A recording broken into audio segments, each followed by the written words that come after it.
I had always been aware of the deep web.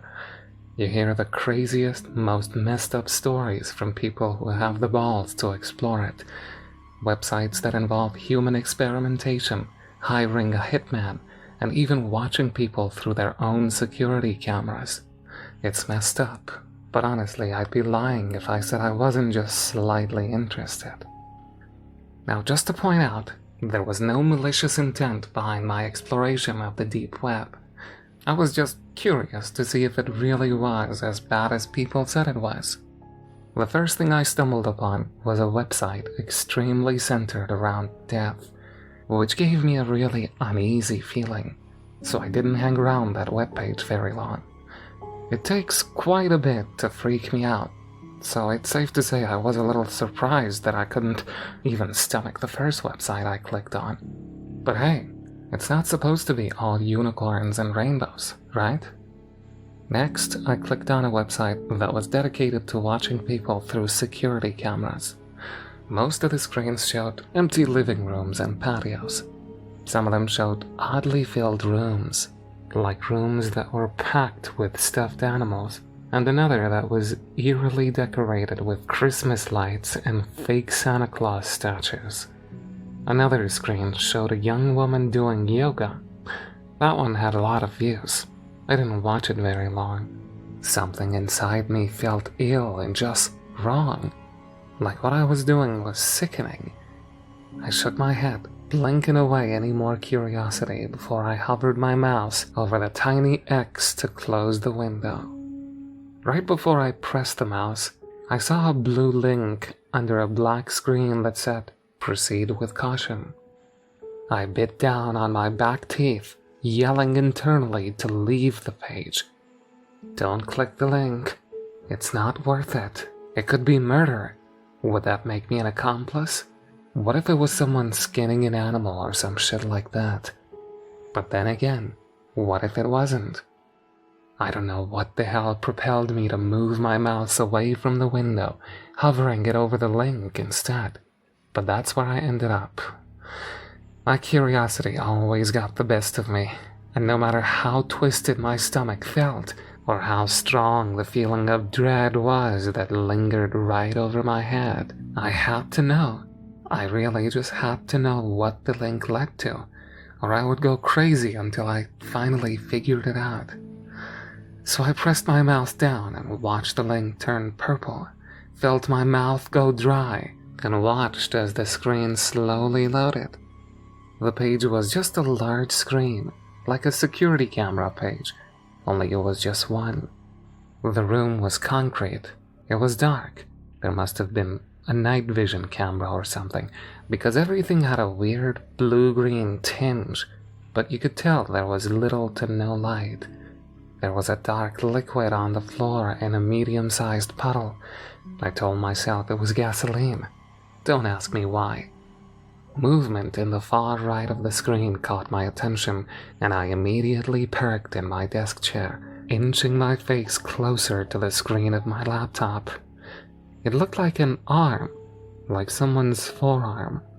They were just standing there, not really moving, but subtly swaying, just enough to not look completely still. "Hey," I said, before shaking my head and slapping my mouth shut. "Stupid." Then the person walked.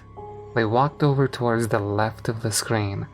I felt my stomach knot, felt my throat tingle and tighten, bile rising in the back of my throat.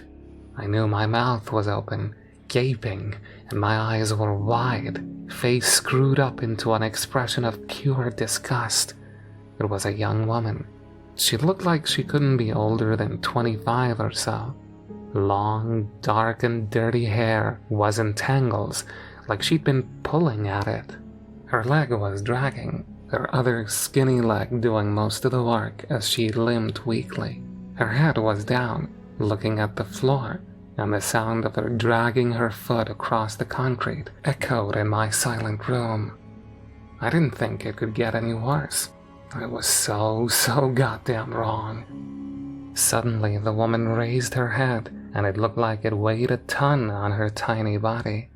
I hadn't noticed it before. only able to barely make out her side profile, but now it was clear as day. She looked around, eyes watering with tears and black makeup streaming down her face. Small strands of bloody thread were intertwined in her lips, messily tied, locking them together. Dark blood stained her chin, probably from where she tried desperately to open her mouth to scream before realizing she couldn't.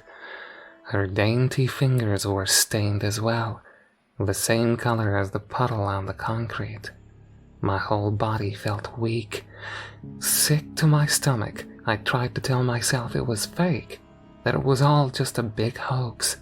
My eyes scanned to the bottom left of the screen. 5,623. 5,623 people were watching. Unable to fight it anymore, I ran straight into the bathroom, puking my insides into the toilet. Everything in me felt disgusting, wrong, twisted. Once I was finally done, I laid on the floor of the bathroom, letting the cool tiles try to soothe my burning body. My head was spinning. I kept repeating to myself over and over in my head that I shouldn't have clicked on the link. I should have left. I should have closed the bloody window and told my inner curiosity to go screw itself. Instead, I was laying on the floor, the bathroom reeking of vomit, and my mind a complete mess over what the hell I was supposed to do. Should I get the link and send it to the police? Should I call them now? My first instinct was to copy and paste the link just in case, then call the police and inform them of what was happening. Maybe they could trace the IP address or something. Maybe they would recognize the girl and know where to start looking. Maybe I could save her life. I'd feel really dumb if it was all fake just to get viewers, but I wasn't about to gamble, not with what was at stake. I ignored the dizzy feeling flooding my head as I jumped up, grabbing the doorknob and twisting it a bit too harshly. When I flung the door open, my phone buzzed in my pocket, scaring the living hell out of me. I stopped mid-panic and picked it up with shaky hands. I saw my girlfriend's name and immediately slid to answer. My voice was a complete wreck, my eyes finding the screen where the girl shrunk down to the ground, the sound of her cries bouncing around the room, making my body feel rigid. I had nothing left to throw up, but I still felt so sick. Madeline, you're not going to believe what I just saw. What? Are you okay? Have you been crying? No, I'm not okay, I answered, averting my eyes from the screen. I know you said to stay away from the deep web, but are you kidding me? Her voice went from caring to mad in a split second. I told you to stay away from that place. You never listened to me. You never do. There is a girl, I said weakly. She's trapped in some basement or something. Her mouth is like sewn shut. There's blood all over her face and hands. I don't know what to do, Madeline. The woman's cries got louder, more desperate, but muffled. I'm so sorry. Close it out, clear your history, and never go back there again. I'm not kidding. But should I call? No. Her voice was stern now. You don't know if it's bullshit. It's probably staged to gain disgusting viewers, apparently like yourself. People do it all the time. That's why I said it'd be best if you just stayed away from there.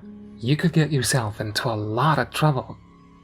I didn't say anything, wordlessly walking over to the desk. My hands shook as I raised my mouse to the small X once more. My eyes watched the number of viewers slowly tick higher and higher before I closed the window. I felt even worse than before. Okay, I said. We can file a report tomorrow, just in case. But for now, just go to sleep and stay the hell away. I can't believe you even went there in the first place. I didn't have the energy to argue with her. Guilt plagued my whole body, drowning me. It was all I could feel. I told her good night, that I was sorry, and that I loved her before I hung up and made my way to the couch to sleep. Or try to sleep. It didn't feel right even being in my bedroom or being anywhere near my computer. Not while that girl was still trapped, unable to scream for help, unable to talk at all. I knew it could be fake, but was that really a risk I was willing to take? I looked up some Google searches over what was fake on the deep web and read multiple stories about staged webcam videos, which made me feel a little bit better. It didn't make the sick, guilty feeling go away though. It's safe to say that I didn't get much sleep. Every time I closed my eyes or even began to drift off, I would see that woman's face. The thread laced into her lips, the blood staining her mouth, her fingers, the floor. I continued to grow more and more anxious and uneasy, deciding that maybe getting out of the house, heading over to the local CVS and picking up some melatonin might help. I threw my blanket off, slid my shoes on, and grabbed my keys and wallet from the nightstand. The cool air felt amazing, and did wonders to calm the whirlwind of thoughts in my head. I went to check the time, realizing I'd left my phone at home. Not a huge deal. The store was only a few minutes from my house. I ended up buying melatonin and a stronger sleeping pill just in case those didn't work. I also got a pack of bottled water to help me rehydrate after I vomited up all the contents in my stomach earlier. By the time I got home, I felt much better, which lasted about only 3 seconds before I noticed that my front door was wide open. Now I may have been in a state of shock and panic, but I never ever leave my front door open or even unlocked. My heart immediately began to race. I got out of my car, closing the door quietly and unlocking my trunk, grabbing the crowbar that I keep in there. "Who's there?" I yelled into the house, waiting for any noise. "Who is in there?" My own voice was shaking and weak. I was met with complete silence. Keeping the crowbar up and ready to strike, I walked to the couch and felt for my phone. As soon as I found it, I hit the emergency button and waited until I got a hold of a 911 operator, letting her know that I thought my house had just been broken into. She told me police would be on their way. After checking around the house for anything odd, I decided to give my girlfriend a call, letting her know what had happened. The phone rang, and then rang some more. After getting her voicemail, I hung up, knowing she'd probably be asleep this late at night.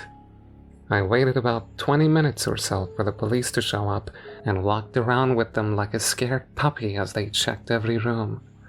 They ended up just having me fill out a report, telling me they'll keep patrol cars in the area just in case anyone else gets hit. As they were leaving, I checked to see if Madeline had called back yet, but there wasn't any missed calls. However, I did notice several outgoing calls to her cell phone. Outgoing call to Madeline, 3:12 a.m. 3 more outgoing calls to Madeline again, 3:14, 3:17, and 3:20 a.m. And then another one at 3:56, which was around the time I'd gotten home. My mind went into an automatic panic, knowing for a fact that I did not make those calls. I quickly checked my texts, reading one I'd apparently sent out at 3:23 a.m. "Hey, can't sleep. Gonna come over. Mind leaving the back door unlocked so I can get in?" I didn't send that message. My stomach dropped, my heart thudded loudly in my chest as I noticed her reply directly underneath. "Sorry, I was sleeping. Thanks for waking me up, by the way. Lose your key again? It's unlocked. Don't be too late." Without a second thought, I jumped up, running to lock all the doors and windows in my house, keeping the crowbar tight in my hand as I ran to my car. I drove as fast as my little Civic would allow, all the way to our house, ignoring any stoplights. It only took me 3 minutes to get there, but I still knew it'd be too late. I made my way to her back door, feeling every cell in my body burn when I saw it was wide open. My face was hot, my hands were shaking, but I stepped in, crowbar raised like a bat, ready to swing.